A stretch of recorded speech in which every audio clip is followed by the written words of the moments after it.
Welcome, everyone, and thank you for joining us this week again. Hi, Deborah. How are you?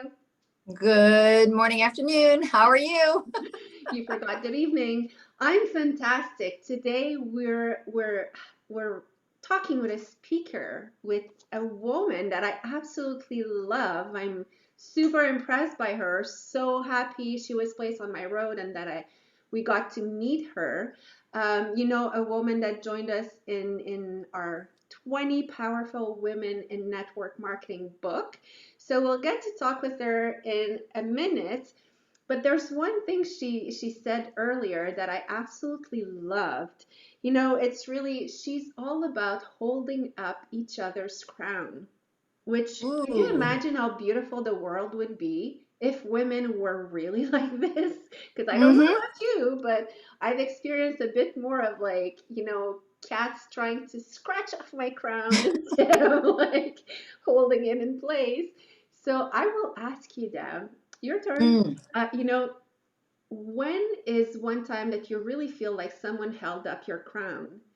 And on the flip side, give us an example of one time you feel like someone really slapped off your crown.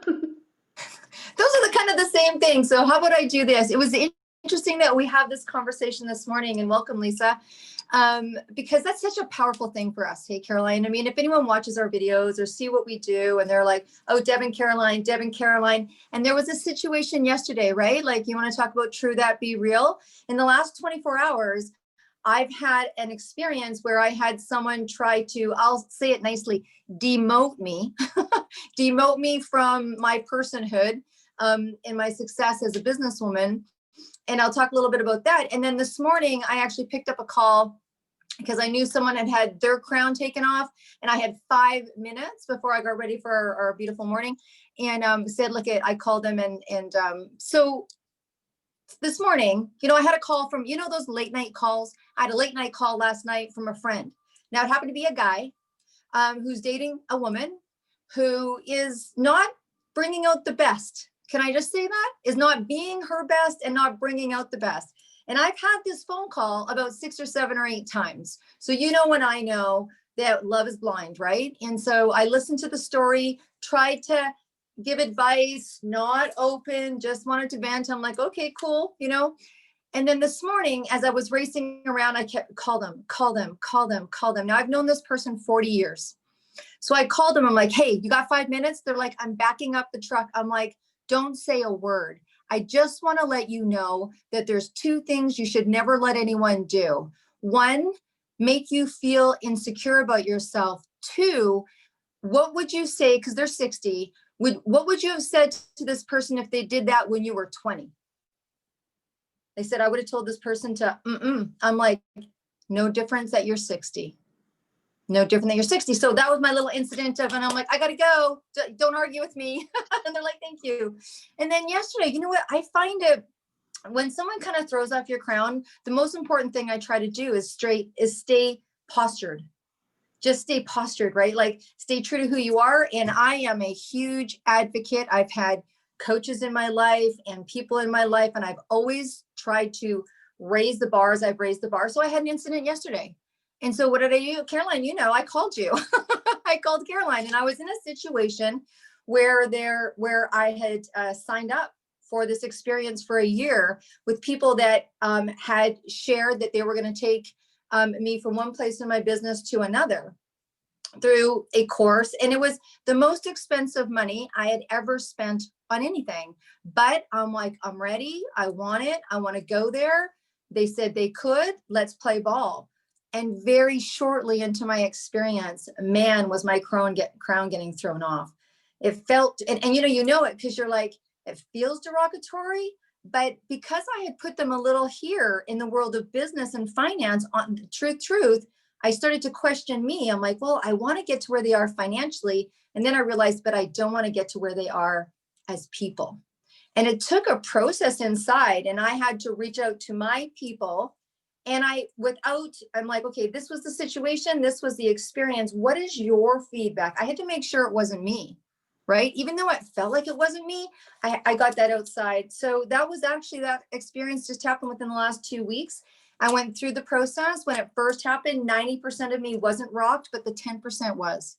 The 10% was I went and had to get that outside. And then so yesterday we had that experience, and I called in my gal pal. I called in the one that I knew loved me no matter what, and to get an outside opinion. And I walked away from that experience. It cost me some money. Didn't cost me as much money as they wanted it to.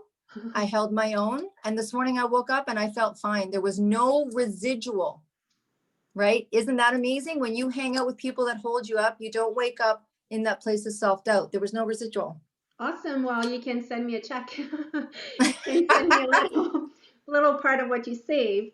But you know what? There's one thing that I've heard, I don't know by who exactly and when, but it really stuck with me, is that when you buy someone's opinion, you buy their lifestyle, their paycheck, their personality. So, whether someone thinks you're great or whether someone, whether you think you're great or whether you think you deserve that or not, you're right. It's all about what you will decide that you take as criticism and what you won't. But anyway, I'm glad that you feel better this morning because it's a busy day and I can't do the girlfriend thing. But today, today we're introducing an amazing woman, Lisa DeMayo, who has been in network marketing for quite a while, and I'm just going to leave it at quite a while. Let her, talk about it more. But basically, what I love about this woman is that she's all about making people feel better. And I'm not just saying that in a positive, woohoo way. It's really about that because, you know what, I will let you discover her, but her purpose is really to go get out the best of everyone. And I think that what makes her shine so much, that's what brought her into this industry and made her go to the very top. As a single woman, as a single mother, she's a seven-figure earner and she's been holding that for quite a while. So it was not just a lucky day for her. It's actually she worked at it, she got it, and I'm gonna shush and welcome Lisa. Can Aw, you tell us thank a little you. bit about you? Well, it started at 19. I woke up one day and my dad had passed. I woke up on my 18th birthday to find out my dad had passed. And he was sick for a long time, all through high school. And my mother struggled and she did an amazing job with us. And he was very sick and no one had cancer that we knew of in 1986. And it was just really, really difficult. And we went to a meeting. It was a network marketing meeting. And my mom said, come with me and let's just check this out. Maybe it's something we could do together.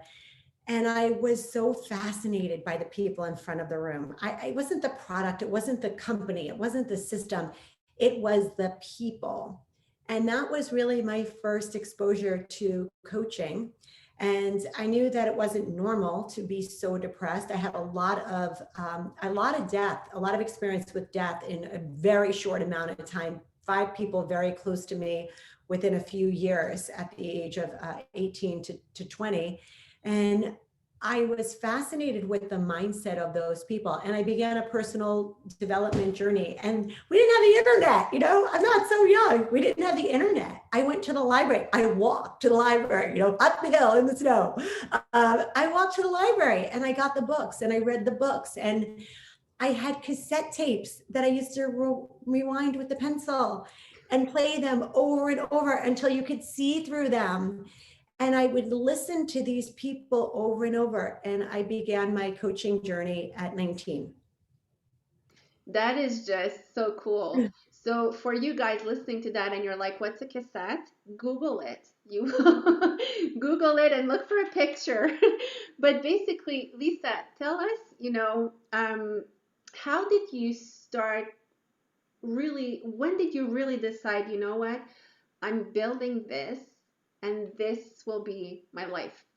Like I'm putting all my efforts in there and that's it. That will feed my family. That will be my life. So my journey, it was parallel. I was always doing coaching work and I did everything I was supposed to do. I graduated college and I got a good job. And I actually got a great job. I was in pharmaceuticals for 15 years. I had a coaching business at night and on the weekends. I never stopped coaching and being coached and being trained. And remember, we didn't have the internet. I wasn't logging on to a course. I was physically traveling to different destinations for years at a time. I'm trained in a good solid 12 or more modalities. And I was doing pharmaceuticals and trained by 2 pharmaceutical giants. And it was an awesome experience until I had babies.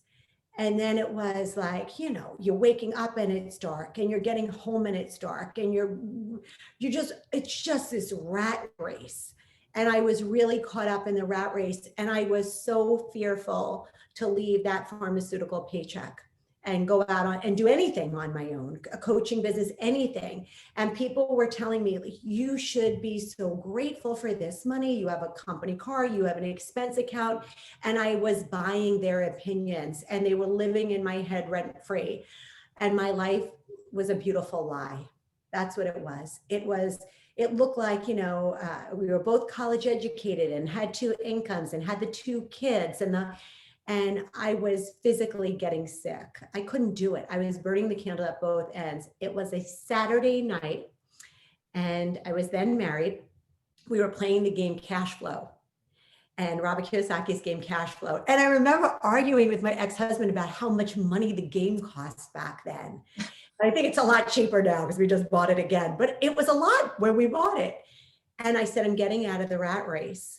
And watch what you put out there because it comes right back to you. The following week, a woman turned me on to a skincare company.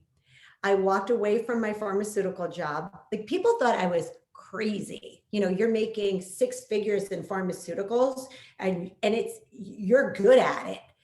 And I was miserable. I mean, I was sacrificing my life for a paycheck. I wanted to be with my girls. And somebody else was raising my kids. I didn't see them. I got to bathe them at night and, you know, had anxiety before I started doing my inventory and getting ready for the next day. I was miserable. And I just said, you know what, I'm going to do this. And I joined a network marketing company and I broke every single record. I mean, I skyrocketed to the top in this company. And 5.5 months, I was at the very top level. And when I look back, it was not 5 months. It was 15, 20 years of coaching and personal development and pharmaceutical training, which is hardcore training, if any of you are in pharma, and all the personal development. And that was my skill set. That was my niche. That was my gift, was being able to work with people and have people double down on their strengths. And then story is I was in that company for 6 years. 3 years in, I just realized, you know what, once again, I picked the right industry, but this is the wrong home for me. And if you're ever feeling that, anyone, there's no shame in that. I also picked the wrong husband the first time. I mean, we don't always get it right the first time. And I was just not in the right home for me. Company's great. It wasn't great for me. And that was another bold move in my career. But I knew being in a different company and going for what I wanted was really going to be the test. I didn't get lucky in network marketing. I worked my tail off to be where I am. So I knew that those characteristics would carry over in another company for me. And yeah, I hit 7 figures annually, which is not typical. Neither is my work ethic, but I did hit it in less than 2 years in my company. And like you said, Caroline, I've been holding strong ever since. Let's talk about that a little bit, Lisa, because when people hear people hitting a high number in a company, right? And you clearly have drive and you clearly have vision, and we'd love to chat a little bit about your definition of, strength. But when you kind of went from this rat race, people have an assumption, and particularly if they haven't been in this industry that understands the flexibility, they're like, okay, well, she went from here to another 7 figure. Is your life any different? Is it any better? Or did you just change those hours of pharma into these hours of the industry that you're in now? Like, what's different? What's making you feel joyful where before you were like living in sadness, it sounded like? Yeah, and you know, it's so cool, Deb. And by the way, I now have 3 children, and I have 2 stepsons, but I had my third baby while making this whole transition and making it all happen. So, you know, 3 kids under the age of 4 and deciding, oh, I don't love where I am right now. Yes, we work really hard. In pharma, somebody told me, this is how much you could make. This is your glass ceiling. We will work you, like we will work you. And this is how much money you are worth. And I didn't like that. I was like, yeah, I'm giving you all my time, all my energy, all my gifts, all my everything. And I am capped. I want to break through the glass ceiling. That was number one. The other thing is, I don't want, this is what happened. When I gave birth to my oldest daughter, she was in the NICU, the neonatal unit, for almost a month. And then I got sick as a result of stress and nerves right after that. So between the two of us, and we always laugh because we have so many things the same, we were both pretty sick for a while. But I was forced to go back to work because my maternity leave was up, or I forfeited my job. And that's when I was like, yeah, this isn't going to be my life. There is no way. And the difference with network marketing and a job is I think we work even harder and we work longer hours, but I decide when and how, and I decide who I work with, and I don't answer to anyone ever. And that's the difference. So do we work as hard? Probably we work a lot more because we own our own businesses, but it's just with pleasure, and it's with people I like. Yeah. Okay. You know, and if my son comes, he might walk in right now and say, you know, Mom, when you're off, you know, he does the thing with my hair because he's charming. You know, I want eggs. My team is cool with that. Where in other companies or when having a boss, I always felt like I had to obey the rules, and the rules didn't work in my life. Right. Right. You know what? Sorry, I'm going to add one thing here because I do have the impression I kind of got a enlightenment. You know, network marketing doesn't have always the best reputation. And I think that one part is people like us are talking about it, how much we love it and we're successful. And, you know, it gave us time freedom and it gave us, you know, financial freedom. And then some people will be like, okay, I'll get in. But they also equate that to no work, which none of us ever said that, you know? But the thing is, like, I work long hours as well, and I don't have the impression that I work. So, you know, when I answer texts at 10 at night, some people will be like, oh my gosh, you're working at that time. I'm like, no, I'm answering a text. I'm not working. You know, Right. it's not like going into work and punching in and being like, I'm here from 8 till 5. And, you know, exactly what you said, answering to someone, feeling like someone owns you. That's a feeling we don't have in this industry. So, yes, we do work. And that's probably there that a lot of people get misleaded, thinking I'll go in this industry and I'm just going to sit and make money. It's not about that. You know, there is a lot of work as well. It's just exactly like you said, Lisa, you choose it. It's all your own choices. And there's a really interesting sense of freedom that comes around how we do our work as well. And that's one of the things we definitely want Lisa to talk on, because as someone we've been in the field for a long time, everybody has their own flavor. You know, I loved when Lisa said earlier, I don't do sales funnels. You know what I mean? And we've got people that think that when they come in now, because we're an e-commerce world, that they have to understand e-commerce, or they have to understand Facebook, or they have to understand LinkedIn, or they have to they're like, what's this new platform? So now I'm getting told to join Clubhouse, whatever it is, right? And Lisa's nailed down her niche very comfortably on how she claims is one of her formulas to her success in this industry. Do you want to talk a little bit more about that, Lisa? Because that's really one of your gifts. I do, because I'm not so great on network. I'm not so great at social media and networking on social media. So that was hard for me when the world really went to social media. I mean, I'm not wearing a thong on Instagram. I'm not doing it ever. And I can't compete with you 20-year-olds who do. And you know, there is a strategy for everybody. And in all seriousness, whatever works for you, work it, work it. And don't let anyone knock off your crown and say, you can't duplicate that. Double down on your strengths. And my strength is in coaching and personal development. That's what makes me unique. That's what makes my team unique.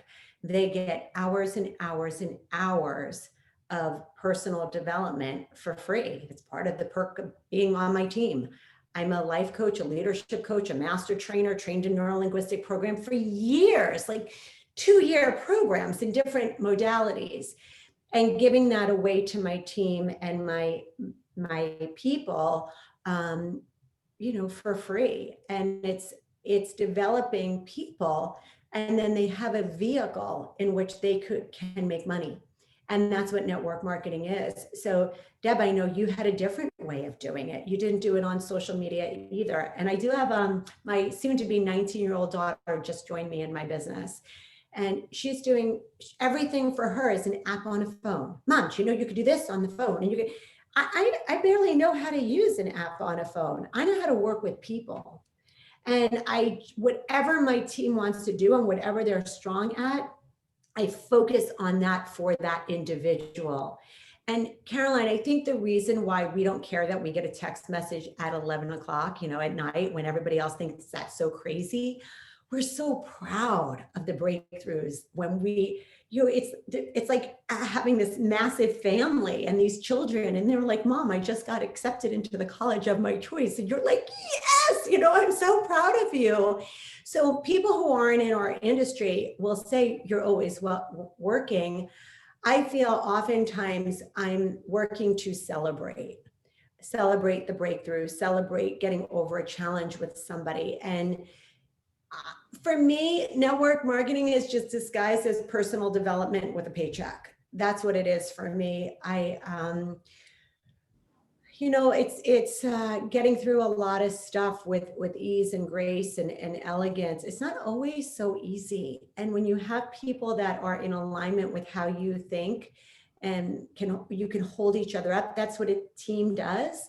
It's when the geese fly in formation, you look at the geese in the sky, and there's always one in the front, and they're all honking, honking, honking. But sometimes that one gets fatigued and it goes to the back, and someone else takes the lead.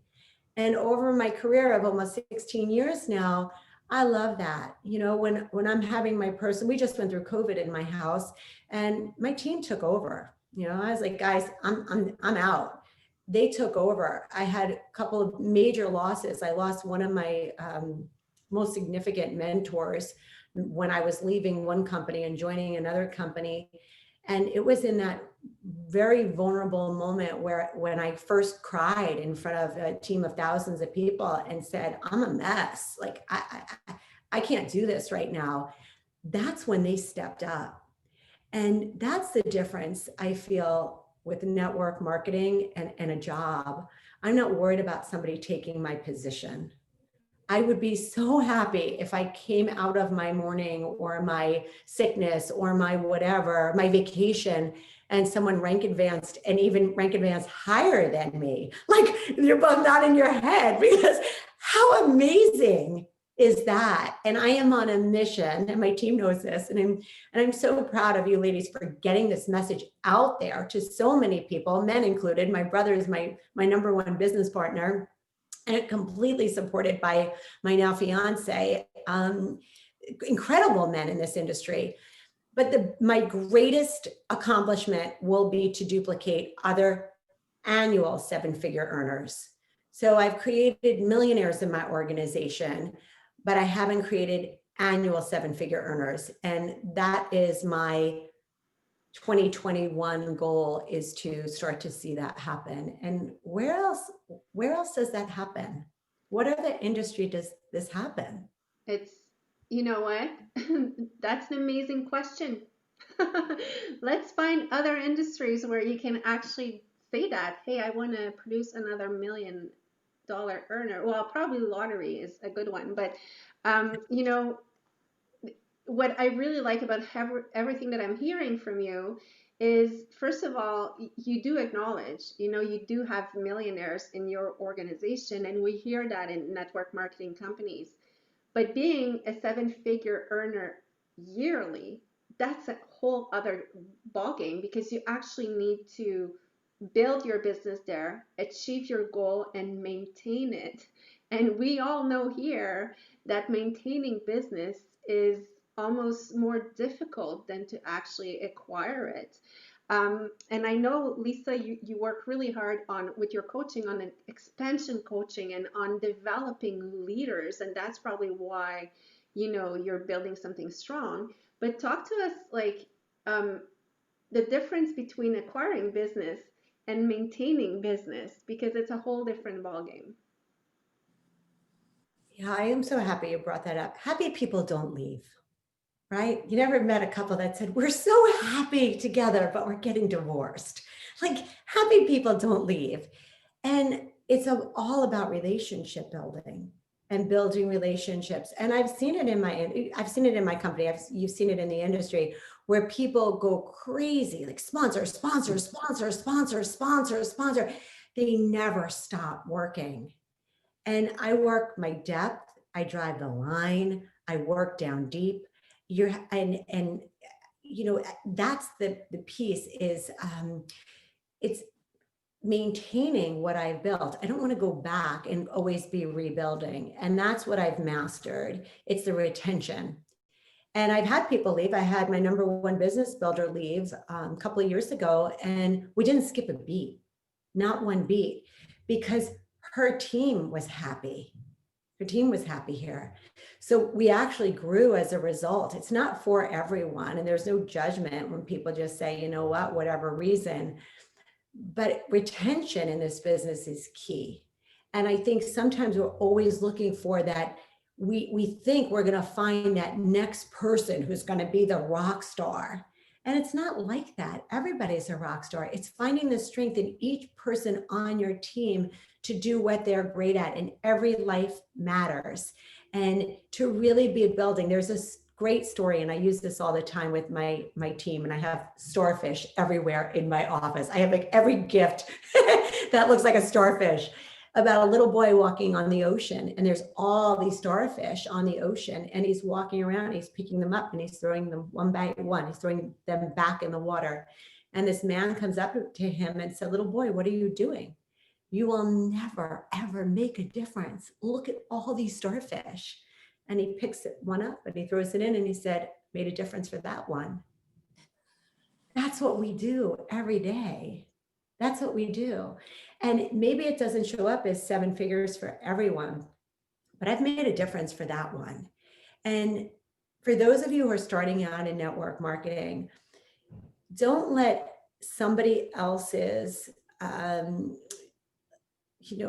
where their mindset, somebody else's opinion of themselves affect how you think about you, because this is not for everyone. And you may see the greatness in someone, but if they are not willing to see it in themselves, there's not a lot that you can do to change that. And I think that's the hardest part, is that we believe we see it. It's like we have X-ray vision. We see in other people what they can't see for themselves. But if they are unwilling to see it, or they are unwilling to tap into that energy and have that expand, it's not about me being a bad leader. This isn't the right person. And I think we don't talk about that enough. I appreciate you women so much for doing this, for doing the book. I mean, everybody needs to be sharing this book and sharing these podcasts, because this is the inside scoop. This is what leaders sit around and talk about all the time. And you feel so bad for your team when they're so upset about, I had somebody so great and they don't want to do it. No, you saw the greatness in someone. They didn't see it for themselves. And there's nothing you could do but as quickly as you can, bless and move on. Fabulous. That's fantastic. I think this has been very encompassing and very enlightening. And I think it is really, that's why we love the name of the show. It's called True That, and really getting to the truth. I think the more transparent and truthful you can be, the pressure alleviates, not only from ourselves, but from the expectation. I remember I was on TV and I was being interviewed because I kind of was a pioneer in the world of aromatherapy and no one knew what it was. So it was on TV, and Lloyd Robinson, I don't know if you remember him from CTV. If you're a Canadian, you would know who he was. And he interviewed me and he's like, what's one of the things that you want people to know? And I'm like, I want them to go get a second opinion. And you could hear this gasp. Now we're talking a few years ago, right? It was like, because we assume that the doctor is supposed to be the everything, like that one person knows everything, and how dare I disrespect them to go ask somebody else's opinion. And I think that we're not given the permission. First of all, it's a lot of pressure on the doctor. It's a lot of pressure on the doctor, right? We're not given that permission. They're not given that permission to be, like you said, vulnerable, or to say, I don't know. When have you ever gone to a doctor or gone to it and someone's like, the doctor's like, I don't know. They don't, right? And so we feel like we need to know everything if we're a leader. We feel like we need to make sure everybody in our team has the same success that we want. We feel like, and I think it's really important for you to be able to share what you share so that people don't feel like it's all on them. Like there's people in their team that may not be ready, or may just want to hit this goal, or may just want to hang out for the culture, or may just, not everybody wants to be a 7-figure. Maybe they do want to be a 7-figure, but they're too scared to tell the person that brought them in because that person doesn't want to be it. Do you know what I mean? So I think I love these conversations of transparency, which allows people to just be real and say what they do and say what they don't. I know I use the doctor thing as an analogy, but a lot of times we hold as leaders pressure, right? And we don't feel like we can just let that pressure go. So anyways. That's a great analogy. I have to admit that I was wondering where you were going with that. But it was a great analogy because it's true, but there's one last thing that I want to really touch on, and it goes with the doctor and health because it also is part of maintaining good health. But Lisa said something earlier that really resonated with me, and I think it resonates with her story, and it resonates with life in general. It's and I wrote it down: endurance versus strength. And isn't that a success recipe? So talk to us a little bit about that, Lisa, and I'll let you close and say your last words. But I think it would be a very good statement to encapsulate who you are, because I think you're, the perfect image of that statement: endurance versus strength. Yeah, I think people think most of us learn how to muscle through things. We get through stuff, all of us, men and women, kids, we can get through this. I think COVID is showing us this. We all got through the first couple of months of the quarantine, and it was like, this is great, family time, and everyone was posting how awesome. And now people are like, oh, I can't, we're gonna kill each other in this house. I can't do this anymore. It's endurance. It's endurance. And that's network marketing. It's not about muscling through. It's not about plowing through. It's not about racing to get to the top. It's about endurance. And we all know the cliche is falling in love with monotony. It's doing the mundane. We don't need to reinvent the wheel. It's repetition is the mother of all skill. We hear this. And endurance for me is in mindset. And that's why I work so hard. It's why I do so much personal development coaching in my organization. It's massaging the way that we think. We go to a chiropractor to manipulate our spine to feel better, or a doctor to manipulate our system and give us something to get us back to be healthy. We need to manipulate our mind and change the way we think. We were brought up to think you trade time for money, you get a good job, you get a paycheck.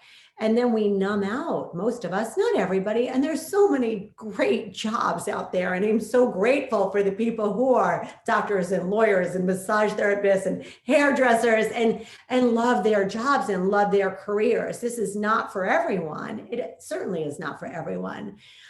But this industry requires being able to acknowledge what endurance feels like. And it's not always fun. It's you doing the same thing over and over again. And it is just like going to the gym. You can't go to the gym for 30 days and crush it and stop and have that rockin' body. It's going every day, a little bit, a little bit. I learned that with myself just working out. I thought every single workout had to be a killer workout until one day I didn't. And I'm like, oh my gosh, I'm really happy with my body right now. This is about maintenance. It's actually about being a little bit more gentle than the strength of plowing through and that acceptance. And I've learned that with my business. It's really in the softer moments, in the more gentle moments, in the doing the day-to-day. It doesn't always have to feel intense.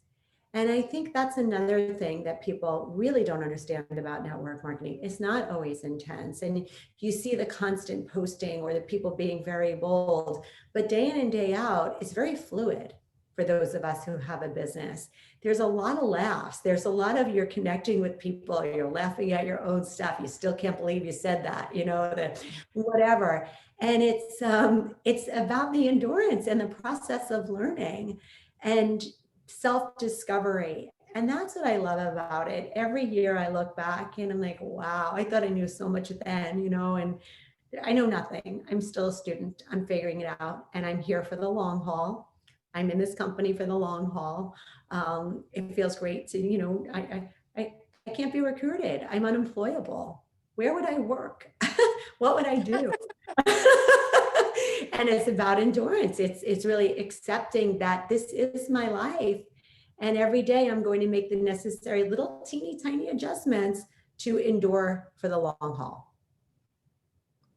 Fantastic. Well, I know that Lisa, we're going to be wrapping it up.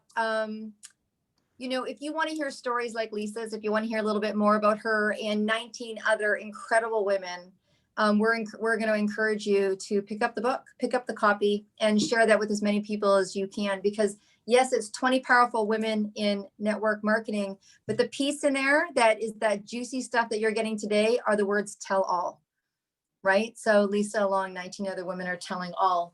And so, Lisa, do you want to share with our audience, if they want to reach out to you, where they would do that? Maybe your website. We're going to also have that information as well, but where your website. And then Caroline, if you wanted to finish anything off, then over to you guys. Yeah, it's Lisa DeMayo. I'm pretty easy to find, or Caroline says DeMayo. It's Lisa DeMayo. I'm at Isogenics. And you can easily find me on Facebook. I'm always on Facebook. I'm just starting now with Instagram, but on social media, it's Facebook or my website, Lisa DeMayo at isogenics.com. So thank you, ladies, so much. And I look forward to the book launch, and listening to the podcast and really learning from all the other women and always being a student. So thank you. Oh, thank you so much for being here today, Lisa. It was an honor to have you with us. I feel so blessed to know such powerful ladies, because even if we look on the screen here, like the brunette and the blonde that I'm talking with, that's a lot of power combined. That's a lot of power combined. Each in their own company. And there's one thing that you said, you're always a student, and I admire, you being humble this way, and I see Deb, who's always a student as well. Like she gives me headaches about, let's get onto that class and that webinar and that training. And in my mind, I'm like, you could give those webinars, take a break. But it's always about learning. And I think that, it's probably one thing that keeps you so fresh, up to date, and always, you know, on point is when you think that you still have something to learn. And the most successful and powerful people I know all say that. They don't know everything, you know. They are not know-it-all. They're all like, I'm still a student, and that's what I really admire that. And I think that's going to become one of my questions when I want to select if someone is really powerful or just pretending to be. Just going to ask them, so are you still learning? So just made a point here, just learn one new thing for all of Caroline, I'll make you laugh, and we can end with this. My kids teach me so much, especially with social media, and we have to be learning all the time, right? I mean, our world is changing so quickly. And my kids say all the time, Mom, you have to stop hanging out with all these people that were born in the 1900s if you really want to learn how to do things differently. I know my daughter asked me recently if there was TV when I was young. I was like, are you kidding me?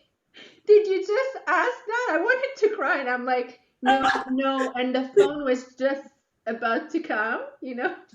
But anyway, yes, our kids think that we're so ancient. And I never thought I would be that mom, but I am now. So thank you for being with us today. Deborah, I'll let you close the final close because I know you like to have the last word. So See, there it is. There's our true that. There's our little banter. Well, thank you. No, I'm just going to wrap it up. I know that we all have places to be and people to inspire. Thank you again, ladies. It's always a pleasure. It's always a pleasure. And I look forward to a continued success and continued conversations. And I just encourage anyone who's listening, if they ever thought of wanting to do something different, to really reach out, ask. It's okay. Break and not be afraid, like you said, to learn new things. This is a very interesting time for all of us, whether we're 6-figure earners, 7-figure earners, 8-figure, whatever our income is. This is a funky time for people in business. And so I think holding true to what you do and holding true to what you know and working that to the best of your ability, it's okay to master one thing. It's okay to master one thing if that one thing is working for you. I think it's really important. So with that, we will close. And thank you, listeners, for always tuning in. Thank you so much. Bye, ladies. thank you.